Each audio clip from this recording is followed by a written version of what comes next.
Mate, top of the morning, top of the world, top of the world. How are you going, Dave? Oh, How are I'm you? going great, mate. It's been an absolutely fantastic morning. I got to interview Swans early this morning, and yeah, now I get to chat Yeah, to you. So yeah, it's a great day. yeah. Man, you're on fire. You're talking to all the A celebrities. I love it. You know what? It's funny, man, when you realise that, you know, I was gonna actually. I better not say that. I was gonna make a comment about the illusion of celebrity and what I thought, but I thought, no, that could be misconstrued. Anyway, forget that one. Sorry.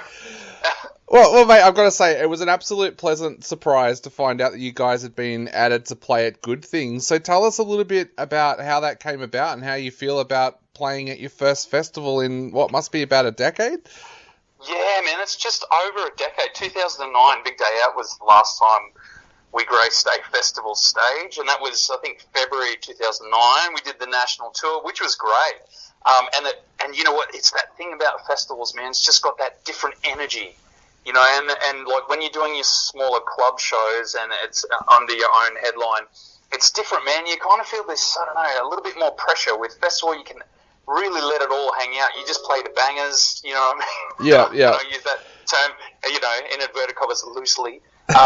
You just play all the fun stuff. You rock out for 45, and you know it's high energy, it's high paced. Everybody's into it, you know. And then you go and you have a couple of sherbets after the gig, and everyone's in that sort of party mode because it's a lot of fun. So man, it came about. I think I'm pretty sure they approached us when Coheed and Canberra and the Damn Things pulled out. Yeah. We were kind of like their first choice, which was great. And of course, we just did the tour at the start of this year. Oh, sorry, no, it was August. It was, and sold out, you know, a place like the Forum, which is amazing, man. After being away for so long, Yeah, yeah. I know we did the tour last year in 2018, which was amazing. And I think we were quite anxious, and there was some trepidation about coming back, and would anyone still want to see the band? And you know, there was. But as soon as we, you know, put that on sale and it sold out within, you know, minutes for some of the places, it sort of, breathe that sigh of relief and you go like, oh shit, that's great. There's still a lot of fans out there wanting to see the band. They want to hear new music. You know, it gives you that sense of relevancy.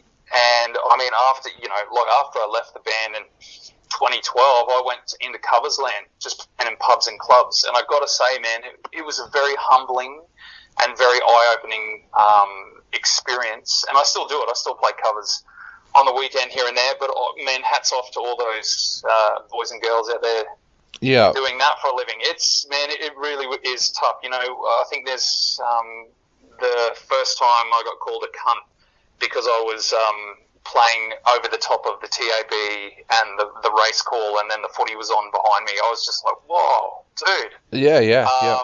Yeah, well, that was eye-opening. But sorry, back to the original question. Yes, how did the festival? Good thing, yeah. So Coheed and Cambria and Damn Things pulled out. We were the first cab off the rank. They approached us, which was lovely and quite, you know, quite a compliment. And yeah, and we just said, Matt, we'd love to come and jump on the festival. Yeah. So, and of course, Carnival are on it. Great mates of ours. We've been, you know, putting around with those guys since, you know, the beginning of time, more or less. And yeah, man, it's great. And so Butters next year will be going into its 20th year. I joined the band around August 2000. Yep, yep. Are you? Yeah. Sorry, I was going to ask. Are you planning anything ultra special for that 20th anniversary? I don't know. Well, we've been working on new music, so we're about 6 or 7 demos deep, and some of the stuff's sounding really good. Some of it's like quite big and twisting and turning, kind of like Worlds on Fire from Final Conversations. Some are a little more heavier, sort of harking back to a little bit of a touch of Begins here. So it's a good smattering of like the 3 albums, and I think that comes with evolving as you do. Yeah. And not only that, being away for so long, coming back, it's almost like you got fresh ears and fresh perspective for the first time. Yeah. Yeah, it'd be kind of like being really enamored with a very good-looking person, and then, you know, finding out that they're not as good-looking as you thought, and then coming back up. No, sorry, I'm trailing off. Dude, I don't know what's going on in my brain today. I was actually. I had a whole thing there. I was like, yeah, that's a good story. I'll go with that. And then I got halfway through and went, no, that's fucked. What am I doing? I was actually going to ask, what's that been like coming back and recording with the band again? Because, like you said, you were off doing different things. So, is it kind of like coming back for a family reunion, and you do approach things with fresh eyes and fresh ears? Absolutely, yeah. It's been amazing. I think the vibe inside the camp has never been better. Kurt and I are getting on like a house on fire. We're really working off each other and putting that faith and trust in each other that the other one knows what the other one's doing. You know what I mean? Whereas that sort of broke down towards the latter days, and especially Final Conversation of Kings. That was a really tough write, man. Writing that album was tough. Recording it as well. There was a lot of that pent-up resentment and animosity that comes with, you know, essentially being married to 3 other people for 12 years. You know, you can imagine what it's like with one person, and that's why so many bands and so many relationships break down. But what's happened now is that we've had a taste of the real world, so to speak, and what it's like to have to, you know, pretty much not have the butterfly effect there to fall back on. And it's humbled us, and I think it's also given us a sense of what's real, and the fact that we get to make music, you know, like still get to make music for the fans of the Butterfly Effect. It's a privilege and an honour. And I know that sort of gets tossed around and it sounds a bit wanky and cheesy, but only when it's said, I think, you know, with that kind of, oh, you know, it's a real privilege to play, man. It's like, yeah, fuck, whatever, dude. But it really is. And I know, yeah, it's amazing. So the vibe inside the camp's fantastic. Yeah. It's been great. Yeah, so a lot of trust has come back, faith in the players, and just Kurt keeps saying, just want to have, if you're not having fun, then I don't want to do it. So I'm like, that sounds great to me. Yeah. Were you surprised? So we've grown up. Yeah. Were you surprised at the response that the first single got? Because I was taking a look before on YouTube, and people were writing things up saying, I was having such a shit day and I found out there's new Butterfly Effect music and now everything seems right. People writing things like, welcome back, guys, please never leave us again. Were you kind of surprised at that response of the first single being there and people were reacting to it that way? Absolutely, yeah. Yeah, I think, you know, not only were we sort of cautious about that first tour. When that went out, it was amazing. But then you release new music and you think to yourself, have we gone past it? Do you know what I mean? Are we going to be those old guys trying to reignite their career and we're going to look like those sort of, you know, luckily we haven't got the middle-aged men spread. Yep. And we haven't all gone grey. And we haven't all lost our hair. Don't put that in. The 2 guys that have gone grey and lost their hair. I know exactly what you're talking about. But yeah, so releasing new music definitely is, it was one of those things that's, wow, yeah, we were just like, fuck, is this going to work? Are people still wanting to hear us? But I think you're sort of bolstered by that tour that went so well. But there were definitely those feelings. But then when we released it and it went number 1 on the independent chart straight away and all of that, and we get great comments and people really itching for new music, it definitely, it's a double-edged sword though. It puts pressure on you to write more and to come up with songs that you think are going to be as entertaining and listenable. And the other side too is like, you know, you feel great about it and you're like, yeah, let's go write some more. And then it's like, oh shit, now we've got to write some more. But I think generally everyone was super pumped inside the Butters camp. It was great, man. It was fantastic, yeah. I've got to ask, you said before about with festivals it's a different vibe. How difficult is it to put that set list together, though, for a festival? Because you've only got 45 minutes, and then you've got that full mixture of fans as well, where you've got people like me who are sitting there going, do Perception Twin, and then you've got people that have never heard your music before. So how do you actually go about doing that set list? It must be one of the hardest things to do. Yeah, man. I think what we go for anyway is just keep the energy, like, super pumped, you know, because everyone's there for a good time.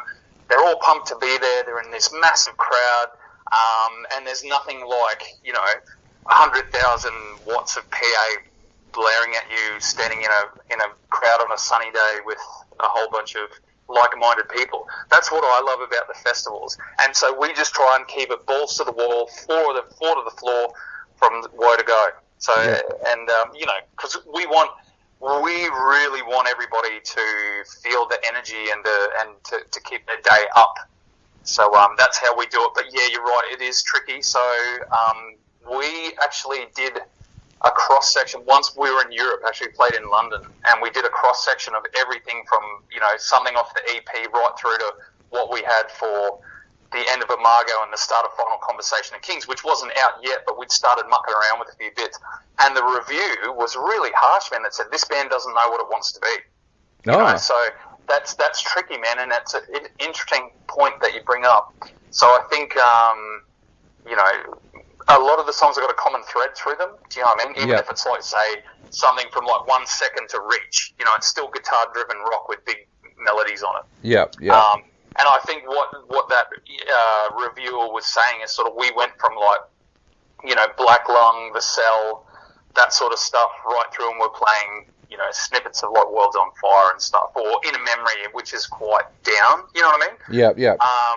So yeah, we're just going to keep it up.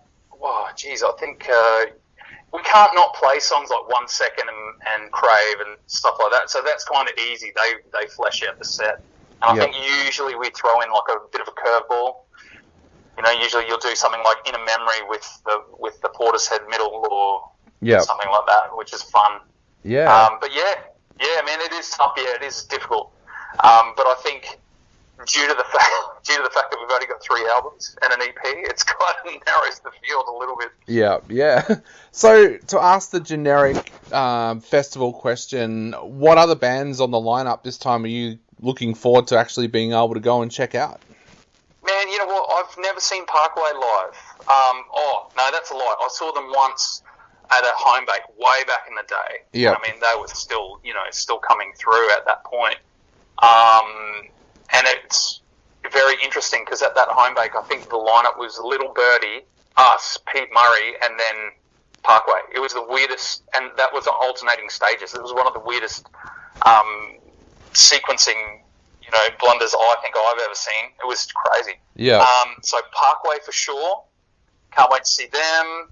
Carnival, of course. They're bloody brilliant. It's interesting because I find myself coming back to what I know. But I think like Bad Religion is going to be killer. Dance Gavin Dance. I think like they got some that sort of fun factor. You know what I mean? And Bad Religion because well,